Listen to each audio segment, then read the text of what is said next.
Hello, ladies and gentlemen of the press, and welcome back to another press conference here in the luxurious locker room of the Michigan State Spartans soccer program.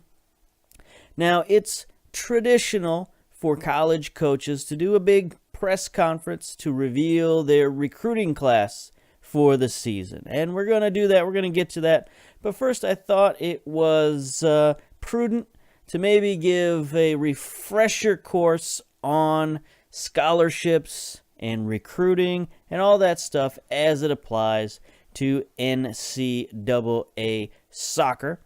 NCAA, for those of you new here, is National Collegiate Athletic Association, the governing body for college athletics. And, we can't talk about scholarships without doing a little history lesson and talking about Title IX. Now, what is Title IX? Title IX is an actual law in the United States that says no individual in the United States, I'm not reading verbatim, but this is the gist of it, no individual in the United States shall be denied educational opportunity based on their gender. I believe the actual terminology in the law is based on their sex, but these days we interpret that as meaning gender. Meaning there has to be gender equality in education in the United States. This law came about in 1972, so think about that. Not that long ago.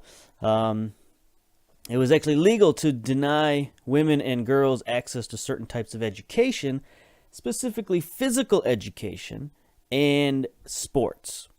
So Title IX came along and said that if you give out educational athletic scholarships to men, you have to give an equal dollar amount to women.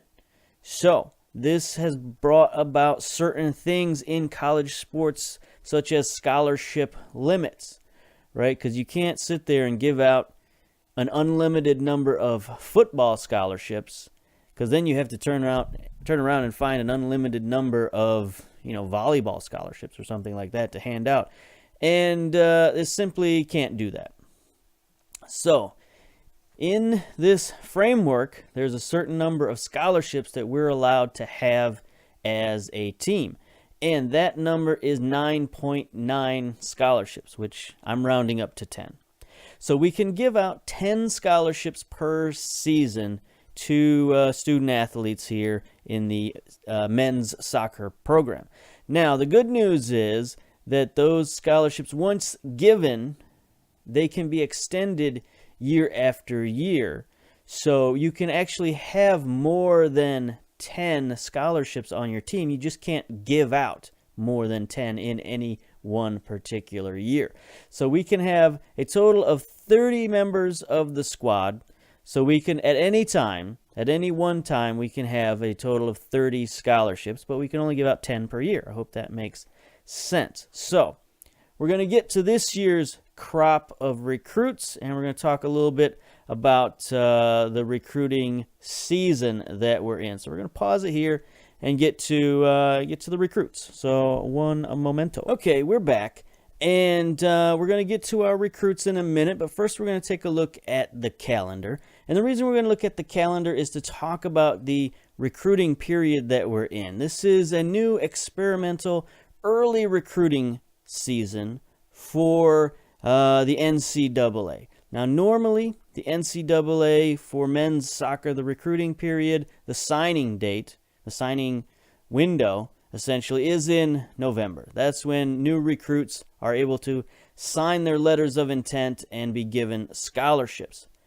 Now, because the NCAA is experimenting with an early signing period, at least in this database, we're also going to experiment with a new early signing period.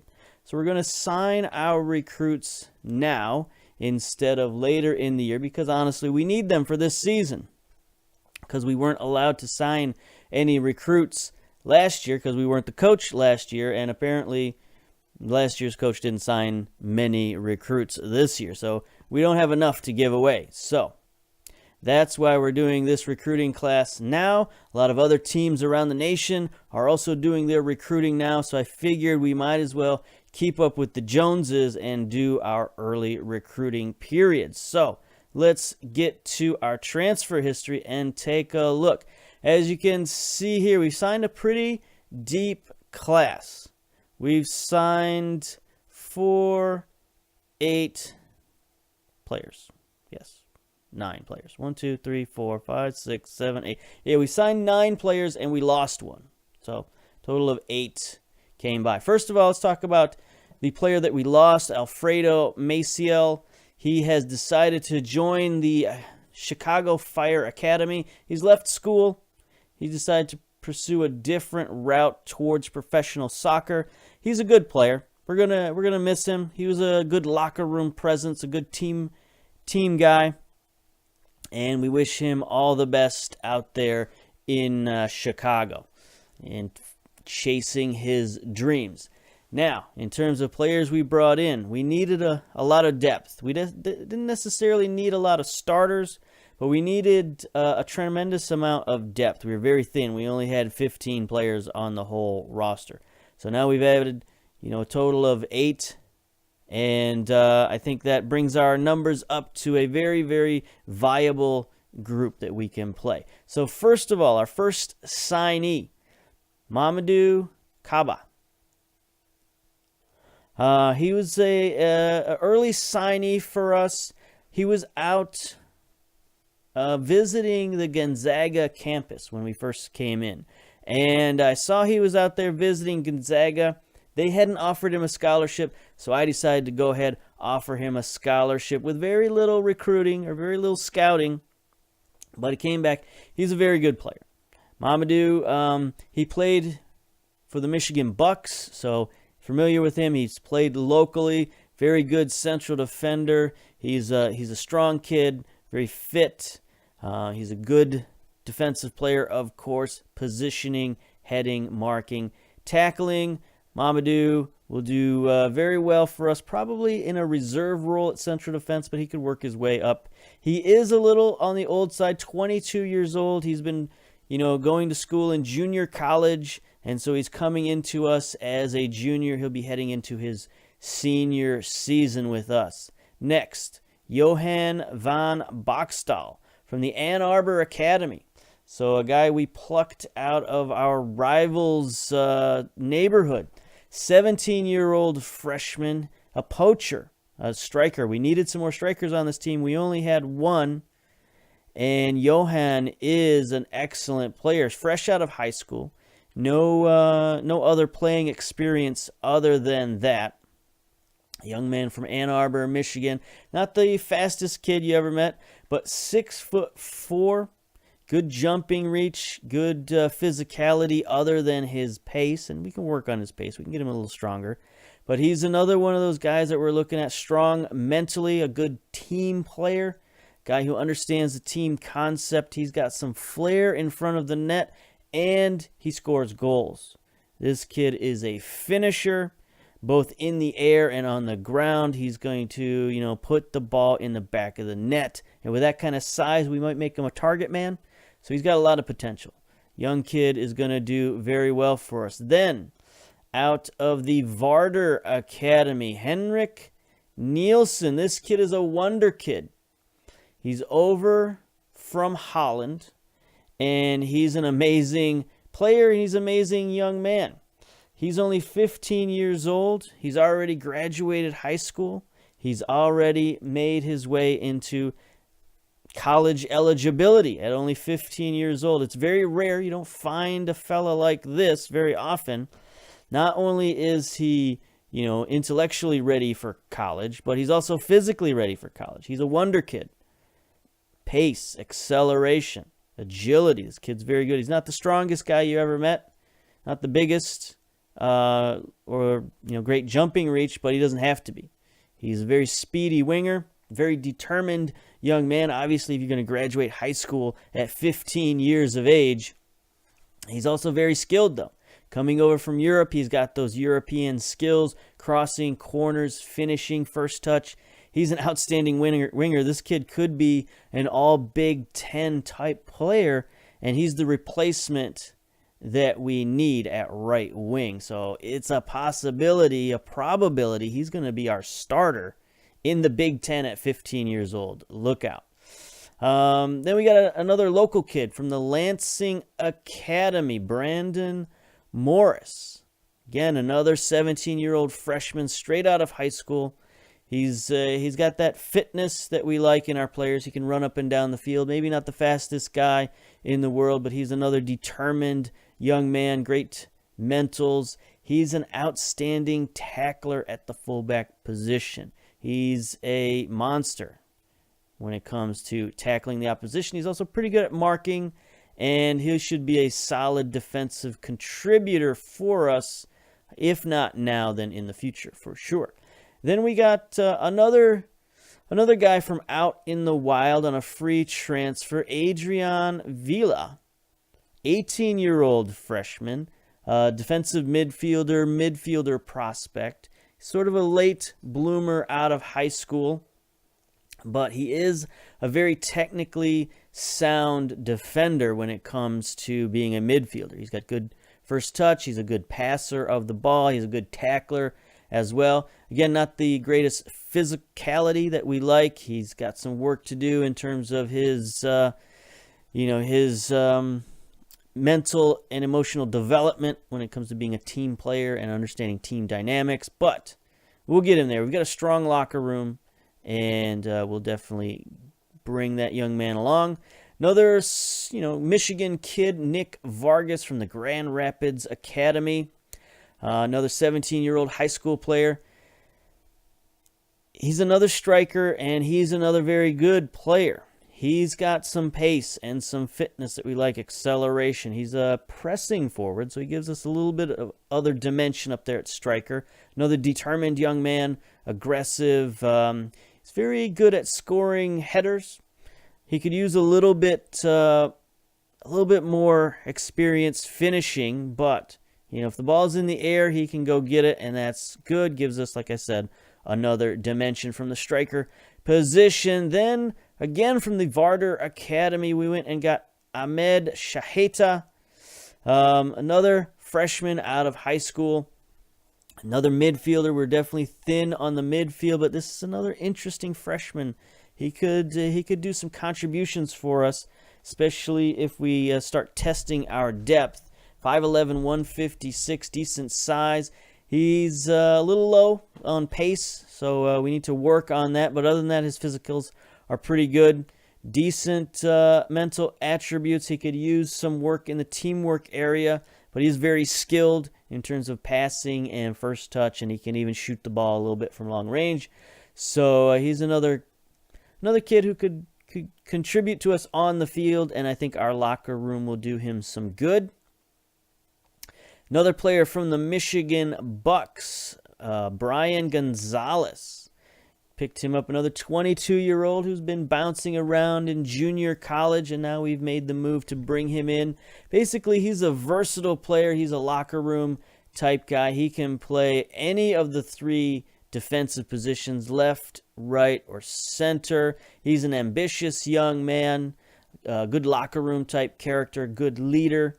Maybe not the best in terms of technicals and all of that kind of stuff, but he brings the intangibles, and we need a little veteran leadership on this team, and maybe he can give us some of that.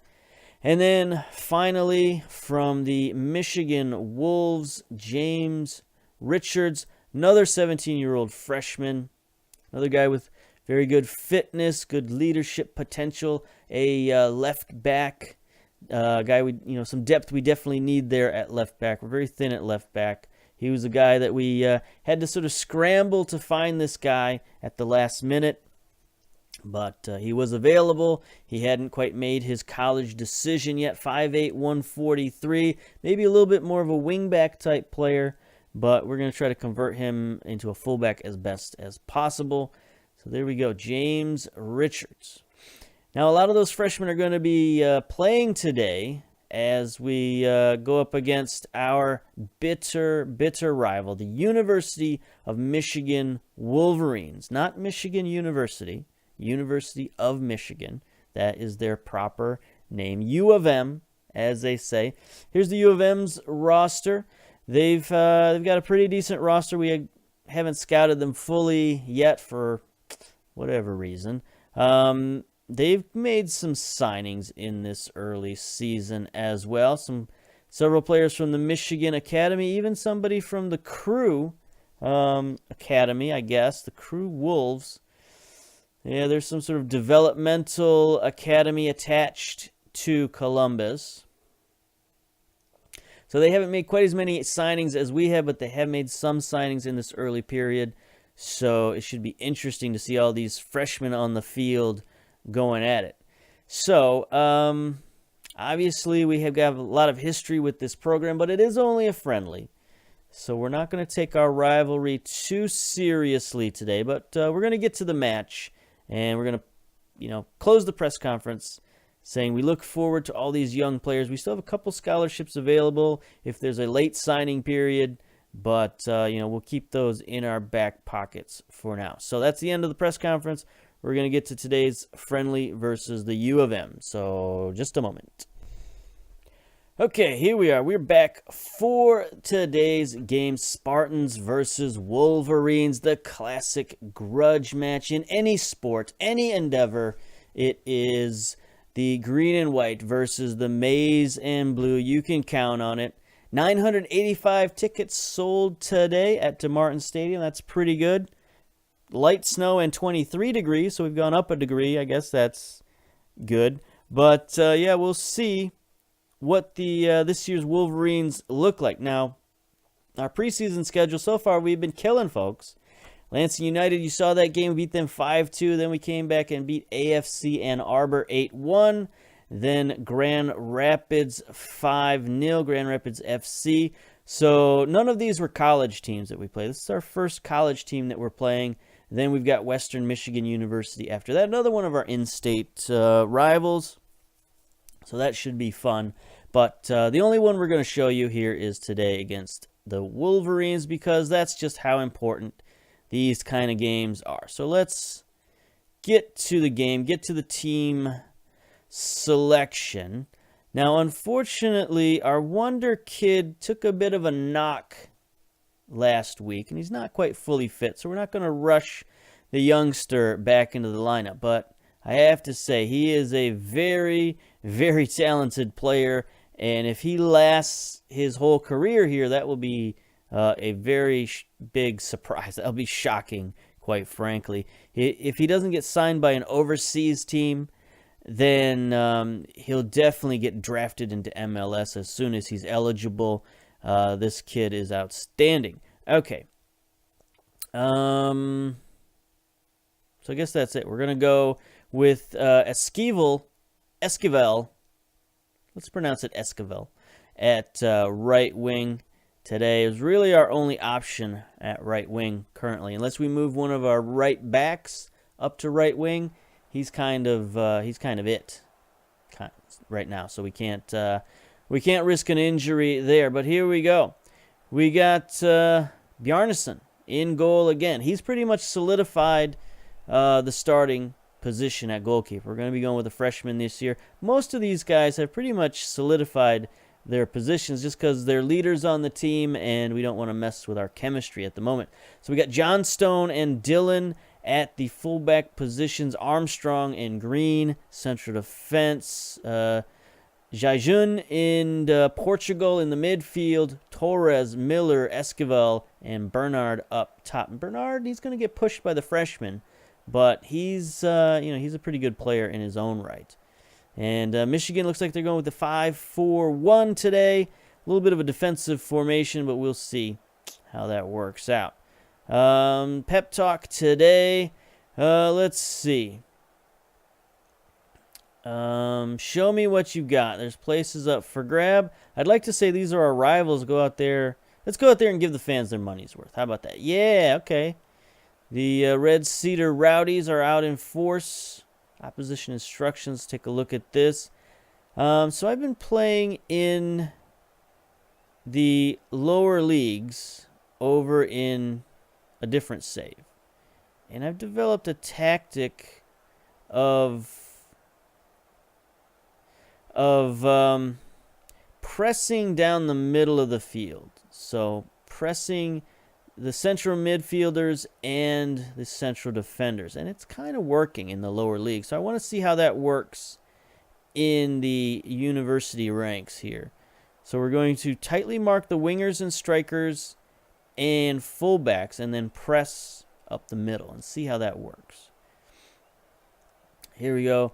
Kickoff. The interesting looking DeMartin Stadium. Not quite what we saw in our walkthrough of the stadium. They've built a few more grandstands apparently. But you know what? We're gonna stick with the immersion and yeah, just pretend. Just pretend. Okay, 6 minutes in. Yellow card already for Jaijun. Can't have that. Our defensive midfielder there. So on the bench, we got an interesting group of characters. Uh-oh, here we go. Throw in. Dylan throws in Esquivel. Gets past one man. Centers to Portugal. He's got... Oof. I was going to say he's got teammates open, but he shot it off the crossbar. Johnstone gets it back. Jaijun, Portugal again. Can he get it out wide? He does. There's Dylan. Pretty much... Ouch. Dylan is one of our best players. He can make some plays. Here's Torres now on the free kick. Left footer just curls it wide. Take a look at Mr. Tony Dillon. He's that, 3 jumping reach wing back, but he's too good a player to pass up. 14 tackling. I mean, all those mental attributes. He's such a strong leader for us that we can't keep him off the field despite his sort of physical handicaps. I'd like to kind of move him up to winger if possible. So maybe we'll do that. If our young 15-year-old can't take the rigors of a Big Ten season, then maybe we'll move him up to right wing. That might actually give him a chance at the next level too. It would be hard for him to play fullback in MLS with that, those physical abilities of his. Good tackle by Johnstone. Gonna boot it up forward again. We got the red Christmas ball going on there. Bernard, he's surrounded by defenders. He's all alone. Takes the shot. Oh, nearly scores. Goalkeeper was barely paying attention there.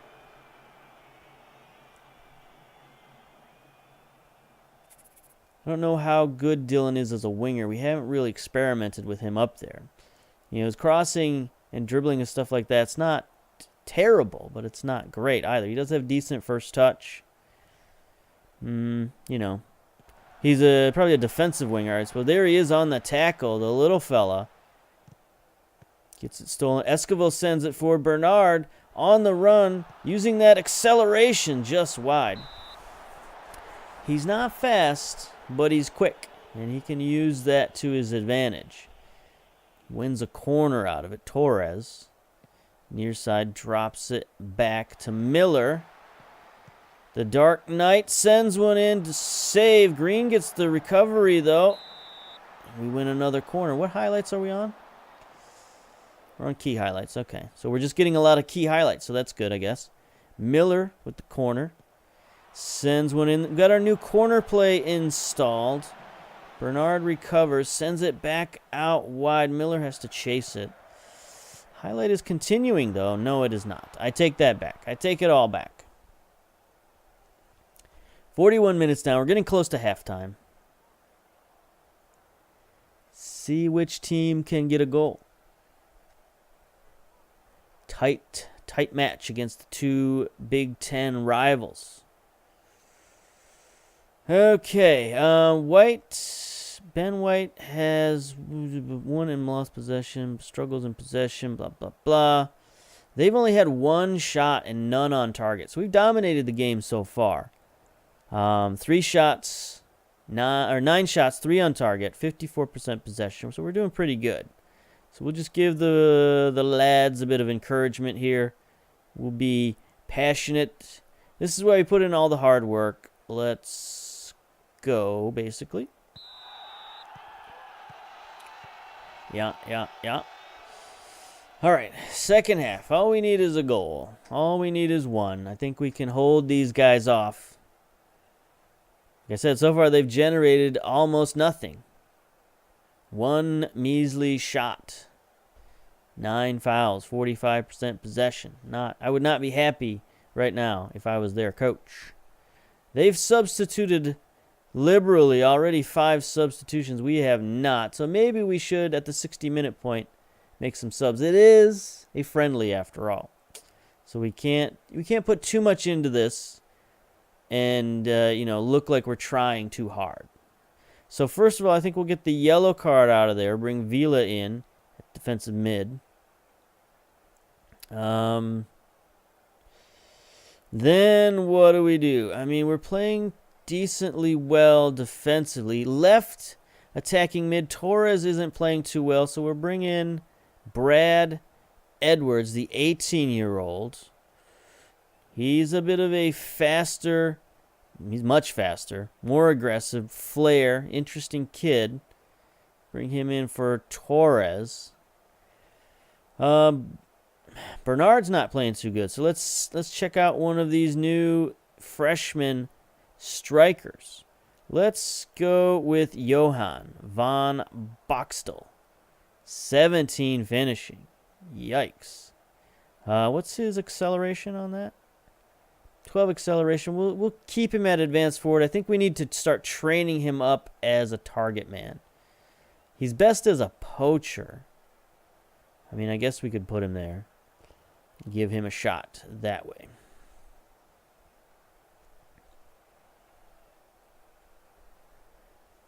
We could also try moving Dylan up to right wing. I don't know. Miller also, we've got a bit of a void at attacking center mid. Portugal and Miller are 2 attacking center mids, but we got them starting. So we might have to maybe move Portugal to the bench. I don't know. But for now, what we're going to do is we're going to bring Portugal up to attacking center mid. And then off the bench, we'll bring in Shaheta for Miller. Let's see. Anybody else we're going to look at moving? I guess we could try this. We could try Dylan up at right wing. And Eisner, bring him in at fullback. What sort of winger does Dylan look like? He is not comfortable up there at all. Is there such a thing as a defensive winger? Nope. I guess, not in the attacking. You can't be a defensive attacking winger, I guess. I guess that makes sense. That you can't do that. But I want to. I want a defensive attacking midfielder. It's just the sort of innovative strategies I think of. Look at that. Michigan still no shots on target. I mean, I guess we could bring in our backup goalkeeper in this case, but it would be beneficial to something. What was that analysis there, Monsieur Assistant Coach? Beneficial to play Tony Dillon at a more familiar position. Yeah, well, we're experimenting here. And we're experimenting at apparently coming up with a 0-0 draw because this just ain't happening right now. 3 minutes, 1 minute, 30 seconds. Here's the final highlight. They better not score. They do not score. Okay. So not the most exciting game you ever saw. Outstanding defensive game, I guess. 3 shots total. 0 on target. So we just need to work on our offense a little bit. A lot of fouls in this game, as to be expected in a rivalry-type match. But, I'm satisfied with that. If we can play even with Michigan, we could probably play even with anybody in the league, and that's good. All right. Well, that's why we play friendlies. I expect better next time. There we go. We're fired up. Let's go. Michigan State miss chances to win. Yes, indeed we do. Adam Urbina, the goalkeeper, apparently played very well. 7.1 rating, 4 shots stopped. Yeah, I guess so. What's he look like? He looks okay, I guess. He's all right. Not a world beater or anything like that, at least from what we can tell. 5'11", he's a bit small for a keeper, but, you know, that can work out, I guess. But yeah, so what do we got next? Schedule, we got some more friendlies. Probably not going to bother with those. I guess we'll get on to the NCAA season and see what's up. See how this whole thing progresses. I don't know.